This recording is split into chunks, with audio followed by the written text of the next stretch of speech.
This is Tokyo Real. I'm Ian Simpson, and with me in the studio today I have Lisa Maria. Welcome, Lisa. Nice to be here.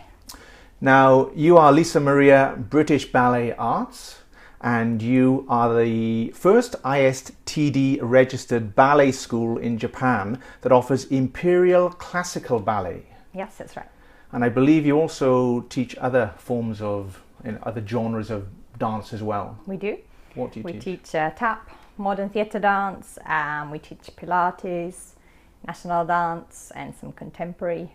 Right. So a variety. So you cover a number of genres. Yes, we do. Yeah. Now, I don't know a lot about ballet, being a rugby player, so as we go through, please enlighten me. Sure. I know ballet. I googled it. It started in the Italian Renaissance, apparently. It did, and it became big in the French courts under King Louis XIV. Right. And it was basically a performance style, and then developed as we know it today through basically Italian. That's why you have Italian school, French school, and then the Russian school. Mm.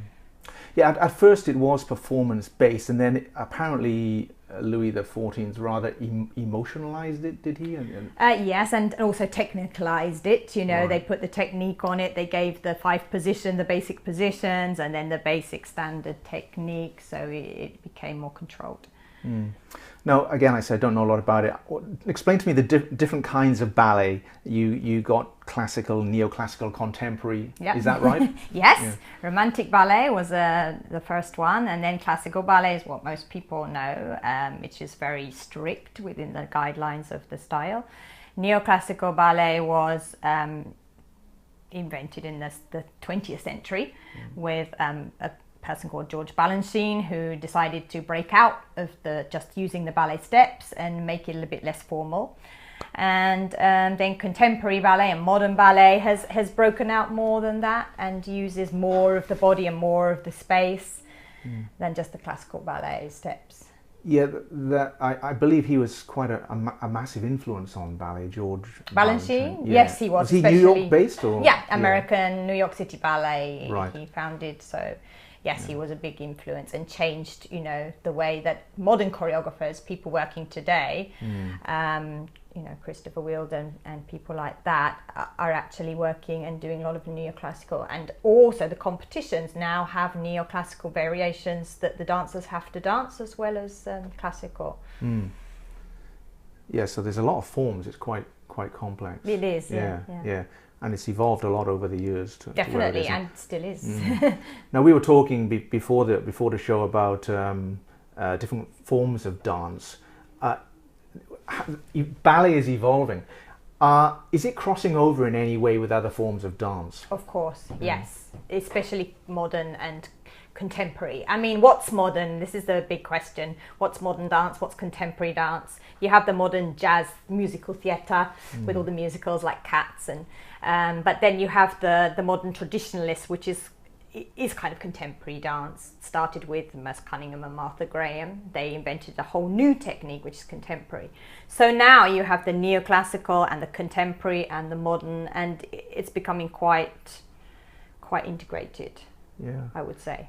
And has it had to move with the times, such as, to use a comparable, the circus, the old circus died, and then they invented Cirque du Soleil, right? For the modern audience.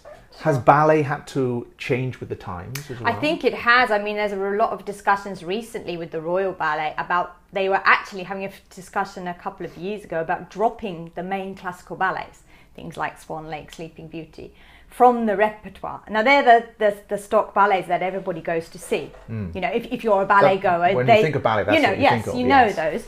And they were actually thinking of, just making them much fewer, or actually just getting rid of them altogether. And then a lot of people put an outroar and said, you can't just have new choreography, you have to keep the tradition. So there's the kind of two camps. But yes, it is having to change. And a lot of the ballets, there was a ballet they did recently, Alice in Wonderland, different storyline, and the Mad Hatter does tap dance in it, I think the same thing is happening with kabuki in Japan at the moment, isn't there? There's a bit of a revolution going on where they're modernizing it. and to appeal to the younger, because they're losing the younger audience. That's the problem, isn't it? Yeah. So they're having to make it appeal to younger people. Right. So it's... And you do that by what appeals to younger people, which these days is hip hop and, you know... Yeah, for sure. Yeah. Pop dance videos. And in Japan, compared to other countries, what is the popularity of ballet? Ballet is quite popular. It's kind of seen as a sort of status symbol to do ballet in Japan. And it's popular now because, well, two people really made it popular, two famous dancers, Miyako Yoshida and Tetsuya Kumakawa, who now has his own company here in Japan. And they became very high up, you know, they became principals of the Royal Ballet Ballet Company in London. And so brought back dance to Japan, and now generations of young dancers are going to the big competitions, winning the big competitions and becoming good dancers. And so the big Royal Ballet School and Royal Ballet Company and all the big companies now have Japanese dancers, you know, right. Quite a few. Yeah. Now, you know, you're British born. I am, yeah. Running your studio in Japan. So you said it's sort of a status symbol in Japan to be doing ballet. Is it different in the UK? Very, yes.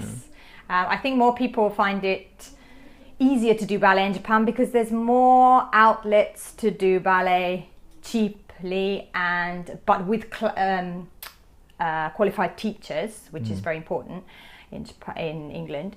But as a hobby, as a way of being creative, a way of being expressive, and also as a way of training towards a job later in life as well, you know.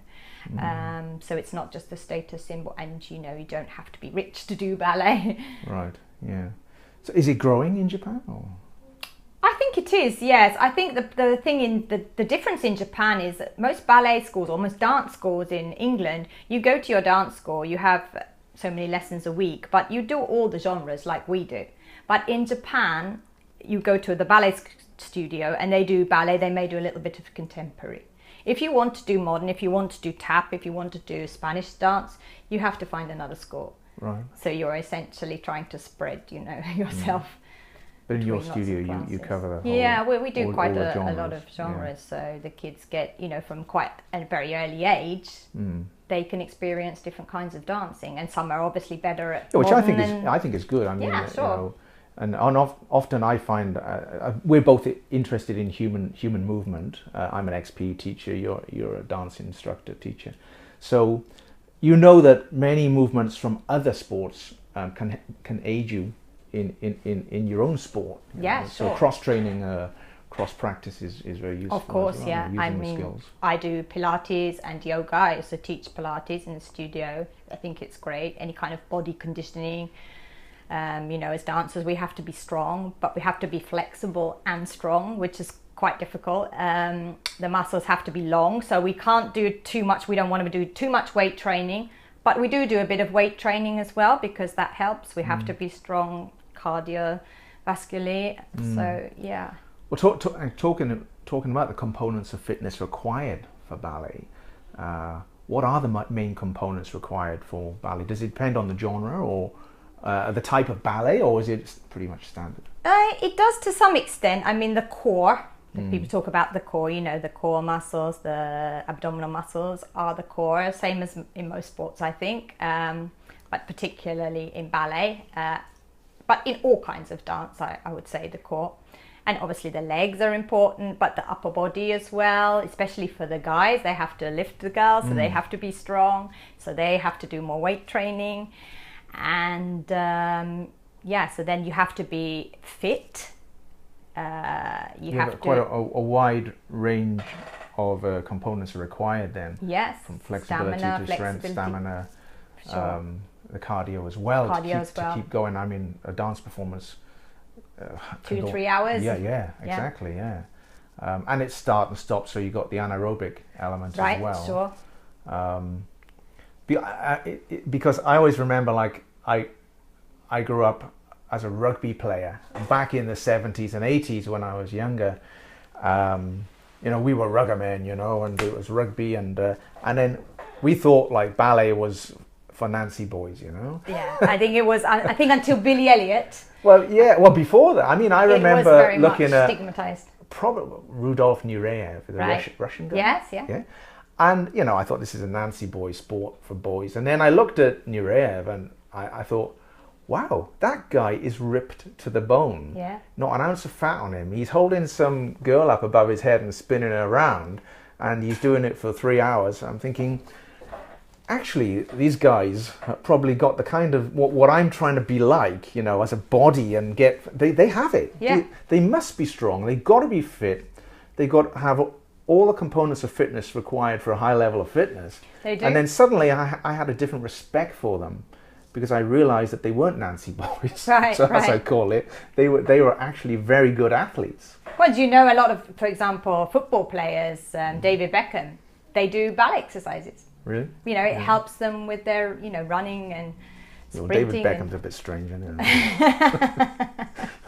Yeah, well, that's the crossover things again. But yes, I think, it is. you know, Yeah, so it's a And crossover. especially core. I mean, so many people are lacking in core strength. Yeah. You know, especially as you get older. So maintaining that core strength is really important. And you're Just saying to maintain your that, physique, isn't it? As you get older, obviously. Yeah, you know, your back starts hurting and stuff as you get older. And it is so maintaining that core strength is really important. And doing dance and ballet is a good way of increasing your core strength. Definitely, with the body conditioning. Yeah. You know, I think that you can't just do ballet and expect to keep, you know, a good physique and not keep training and keep going for a long career. You know, you might be okay for a few years, but then you're going to burn out or you're going to have a big injury. So it's important to have the training as well. Yeah, definitely. See, as I said, you're from Britain, but you don't have a British girl's body. I'm not quite sure what that means. Two things, right? One is that you're living in Japan, and there's a certain expectation on women in Japan that you should be slim, Right. You know? And the second thing is, do you have to fight hard to maintain a low body weight to do what you do? Yes, I do, because I still dance in our performances as well as teach. Also, my teaching schedule is quite hard. You know, I'm teaching every 7 days a week, almost 24/7. So just the amount I do, it helps me keep me fit, but it doesn't help keep me fit. I have to keep myself fit for that. So I, you know, do an hour's training every morning, you know, keep myself in trim for that. And obviously, You watch your doing diet? the dance helps. I do watch my diet. I don't eat meat just from, you know, preference, but and also the Japanese diet is very healthy. Yes, so yeah. yes, that helps. Yeah. Yeah, and thinking about the components of fitness for young kids coming in to the sport, it's a good way of building up their bodies. Yeah.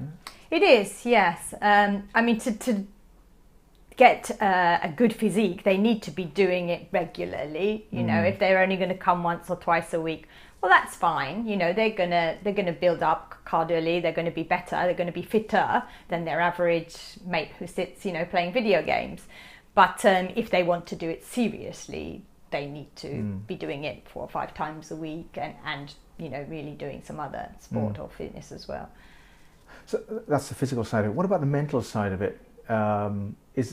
Is there a lot of, like my son does karate, you know, and so he's required to do what they call the kata, which is a sequence of movements that's really focusing the body and takes a lot of, it's body and mind together. Right, okay, it's mental training and mind training as well as physical. Now in dance, is there a lot of mental required as well as physical? Definitely, yes, definitely. For one thing, dance, just by learning it, is like the kata. Maybe we have a bar and that's your warm up, but before that you have to pre-warm up your body to do the bar. You know, it's not really a warm up, and that's, you hold on to the bar and you do a set of exercises which really don't change from being small right up to if you're a professional dancer, and you go through those, and that is making, you know, that's telling your body, you know, getting the muscles ready from your brain to your body, sending the messages.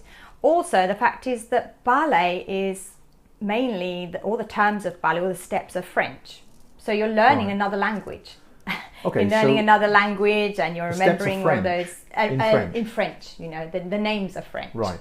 So that's from Louis the 14th. Yes, exactly, from the origins. They've kept that. So you might have the positions. We use the English positions, first, second, third position. But apart from that, you start with your pliés at the bar. Well, plié means to bend, and that's a bending exercise. And all the names of all the exercises in French. So for a start, you're getting your brain on another language.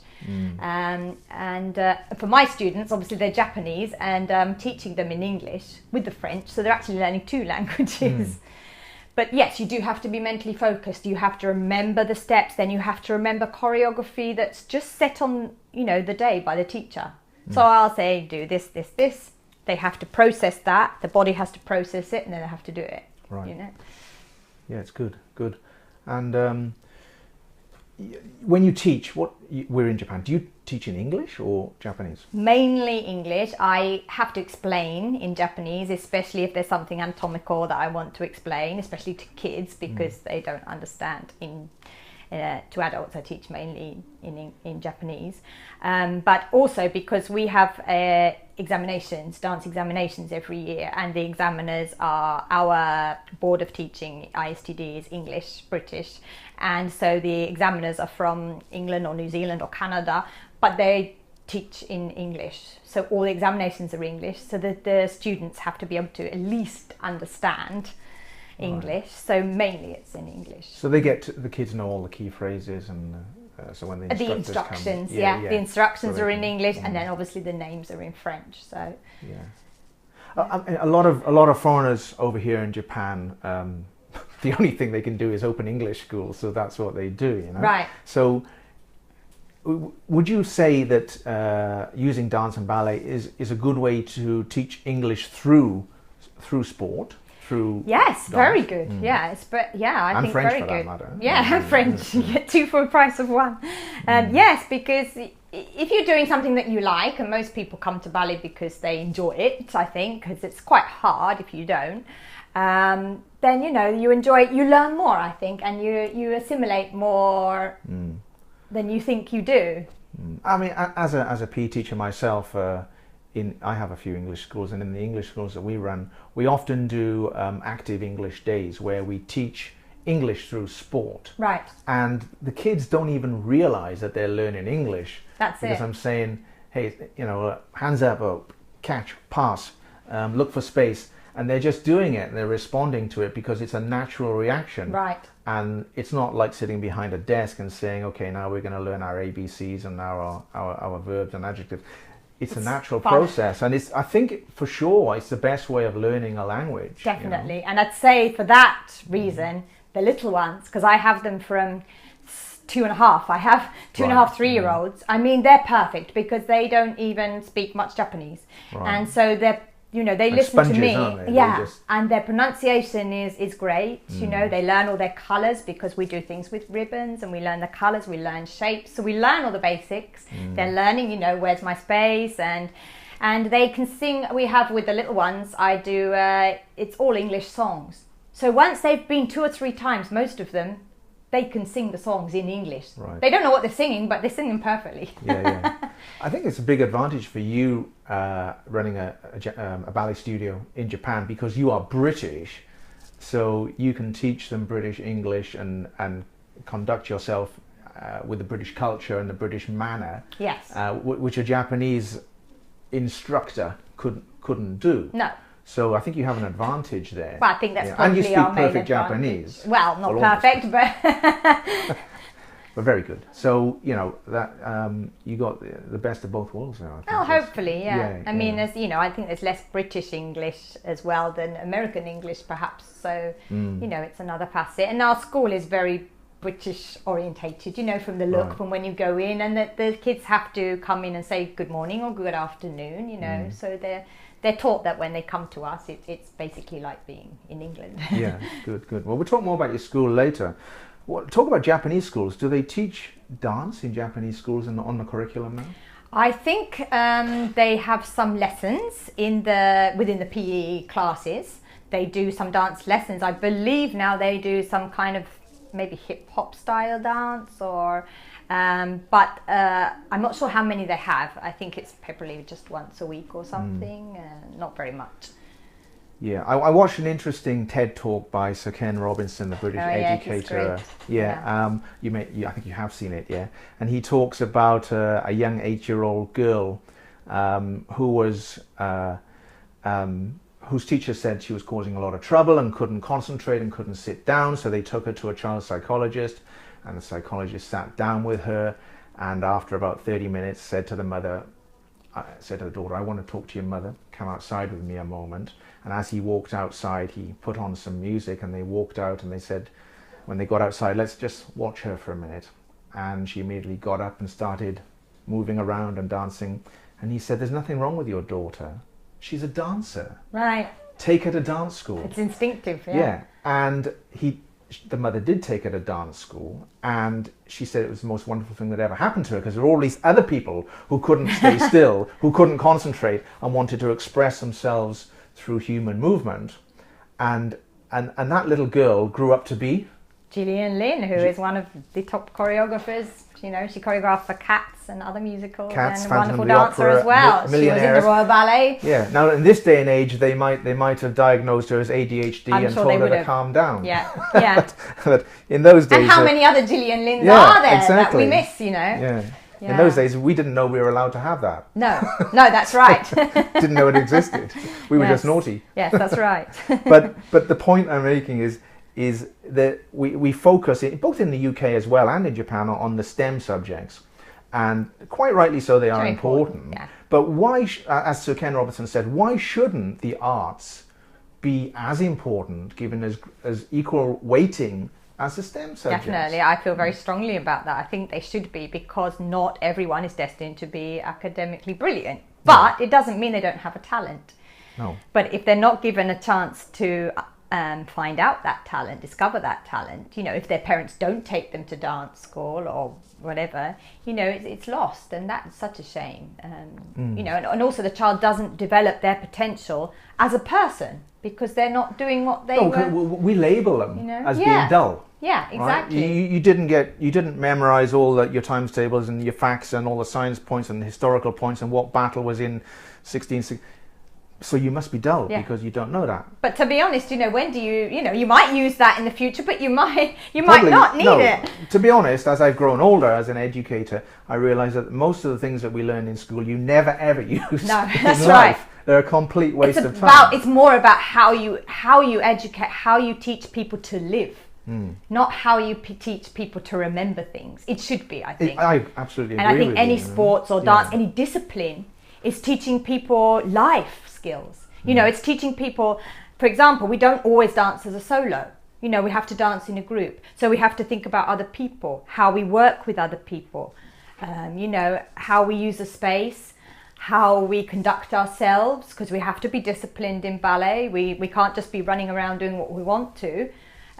Remembering, you know, we're using those skills and learning new things every day, and remembering old things, and you know, training better. So it's a life. Exactly. And you know, kids who are not what we might call STEM academically clever, they often don't get the opportunity to prove themselves as being clever, but because we're not giving we're not finding their creativity. We're not dragging it out of them. Exactly. But the arts allows us to do that, and with human movement, sport and dance, as you say, we teach teamwork. Yeah, teamwork. I mean, testing in Japan, in the UK as well, particularly in Japan though, is that you sit on your own and memorize facts. Yeah. Then they send you out to a company to work, and you have to work in a team. And it might be the first time that you've ever... and do problem solving, which you've never done before. No. And they wonder why people take 2 or 3 years to adjust to how to do that, because we don't teach it. Sure. But our disciplines actually do teach it. Teamwork and mental and physical, and pulling it all together, being creative to express yourself. Yes, I hope they're going to be more rounded. And I think being creative, being expressive is one of the things I've found hard with my students, because in Japan, especially girls, and a lot more girls do ballet than boys, they're not taught to be outwardly expressive. You know, in Japan, it's good to be inwardly, and you keep your emotions in check. That's the culture. Which is, you know, their culture, and it's wonderful. But it's very hard when teaching dance, because you have to express yourself.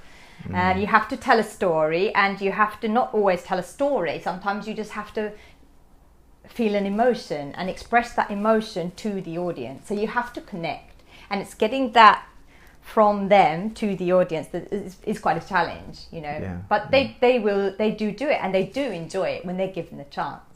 I think it's an outlet for them. For sure, and even in business now, there's a whole shift towards storytelling as opposed to if you go in to do a pitch for investor money, you used to go in and put your business plan down and show all the facts with a PowerPoint up. Whereas now it's more a matter, that's important of course, but now they like you to tell stories. Right. People like to see you emotionalizing what you're passionate about, what you do and how you're going to do it.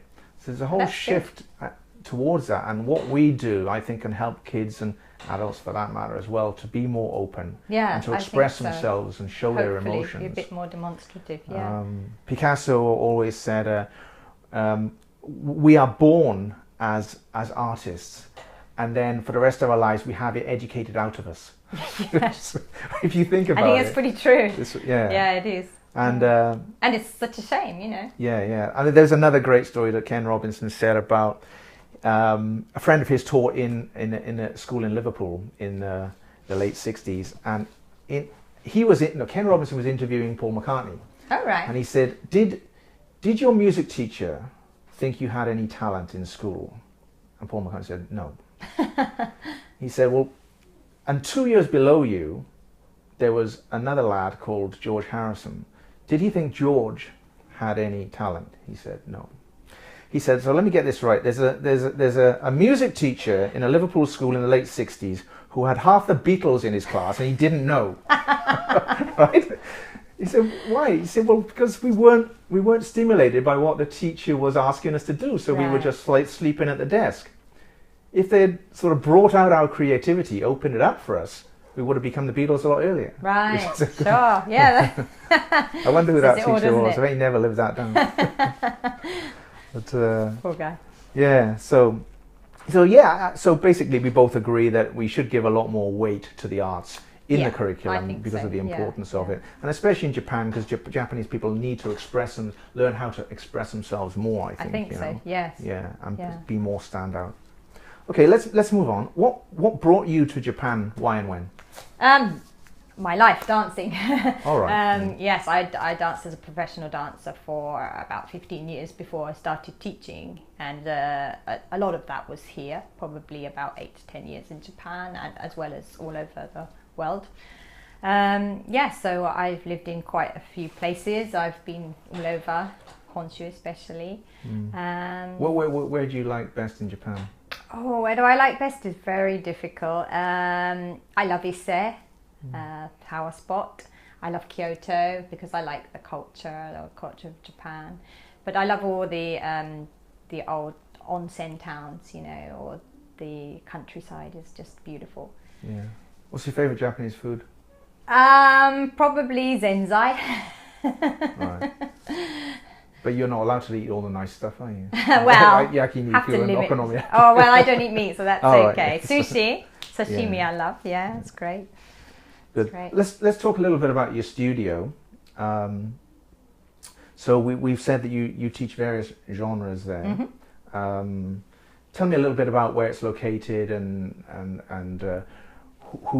what kind of clientele you have, customers, students coming. Yeah, we're in Matsuzaka, which is in Mie, just up the road from Ise.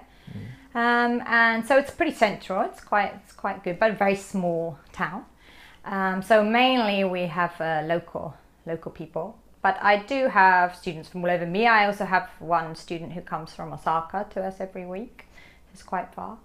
And I teach from, as I say, 2.5-year-olds and my youngest, right up to, I think I have one lady who's, 70 something, I'm not actually sure, but I have a very wide clientele, mainly girls. I have a few boys. I've got, I think, 3 boys at the moment. It'd be nice to have a few more, but there we go, baseball and football and... Well, you've invited me down there a few times, but I figured I wouldn't look too good in a Desmond tutu. one day. Well, just, come along to one of our concerts and you might change your mind. I'll come and watch. Yeah. Yeah. But that's it. I mean, you need audience as well. Ballet is a performance art, so we need to get people interested, and we'd get the parents. If you get the parents interested, then they're more likely to get, the children to continue. Mainly, we have a lot of children. I have a lot of adults as well. A lot of adults who wanted to do dance when they were younger, never had an opportunity, and feel that they can't really, but they come to us and they can start at the beginning and they enjoy it and have fun. We have classes in the morning and the evening, so if they work or if they don't work, they have time to come. And as I say, yes, then a lot of kids. We have a few when they get to junior high school age, because they have pressure from school and Dooku especially. So you have that dropout rate? Yeah, I do, unfortunately, which is a shame. But it's trying to plug myself against Dooku, and unfortunately Dooku usually wins. Yeah, it's coming back to what we were just talking about, isn't it? What importance do they put on it? I mean, when you go to junior high school, as you know, I was a PE teacher, and I've actually taught in junior high schools in Japan. And as a PE teacher, I think what they do in junior high schools, from a sports club point of view, is too much. Right. It's because a lot of it, they're going there for clubs before school, lunchtime, and after school, and a lot of it, the instructor, coach, whatever you want to call him, isn't there. He's sitting in the staff room, and the team captain is running the drills and not correcting mistakes, so they're repeating mistakes. So they're not really even learning or improving. So. No, and it's very repetitive and it's too much. Yeah. And I don't believe that with the amount of training that they do, that they're any better than the teams, the students, the players that I coach back in the UK, who only train twice a week. Well, that's Tuesday and Thursday. I mean, you can do too much, can't you? Yeah. And the other thing is as well, I mean, I'm not sure that, obviously some of them do love the clubs they go to, but a lot of them, they feel they have to, or they're pressurized to join a club. They don't actually want to do it. No. But they have to do it. But they'd rather be coming and doing dance, so... I feel that that's such a shame. It's a waste of the time. And when do they get to relax, Yeah, exactly. I mean, there's a lot of good things about Japan in that it keeps them off the streets. Definitely. And we don't have the social problems we have in the UK. That's true. But it's a balance somewhere that we have to find between the bad UK one and the Yarisugi Japanese one, Everywhere has too its much points, definitely. But it's the same in university, though, because I coach university rugby. And when they leave university, well, first of all, they are often pressured into doing a club. So someone will say you should join a rugby club. So if you've got 70 in the squad, probably 45 of those don't actually want to be there. Right, which is hard, is the same. Yeah. And so it's hard for the coach because there's no motivation, especially when you're asking to run up to the top of mountains, to build a big heart. And for the Japanese, it's the Japanese way. And the dropout rate when they leave university is more than 80%, I think. But they never play rugby again. Such a waste. It's the same with ballet. Now, for me, I know we have the same mentality. I would never have considered stopping to play rugby. I started at age 9, finished at 40 because I couldn't do it anymore because I had so many injuries. 31 years of playing every week, sometimes twice on a Saturday. Tell me. But it was a way of life. Yes. I would never have considered stopping it. But then I was 22, I'm going to join a company now. I don't have time to play rugby anymore. That's gone, that's finished. I think that's the biggest shame, to be honest with you. It's the dancers that I've seen and schools and other people I've talked to. And they do dance, they might go until they leave school, or they might go until they leave university, and then that's it. They don't carry on. And you think, there are chances. There are chances to become a dancer. You might have to travel, you might have to go to lots of auditions. It's not going to be easy. You can become a teacher, if you want to. There's lots of openings. Online coach. Choreographer. This choreographer. There's so many things now in this new world that we're in. So many opportunities that they can use the arts. They don't have to. You don't even have to go to university anymore to become a millionaire or to build a business. Exactly. You can build a business overnight. And having that training is a special thing that not everybody has. So to just let it go is, what a waste of time, money, everything, your talent. Yeah.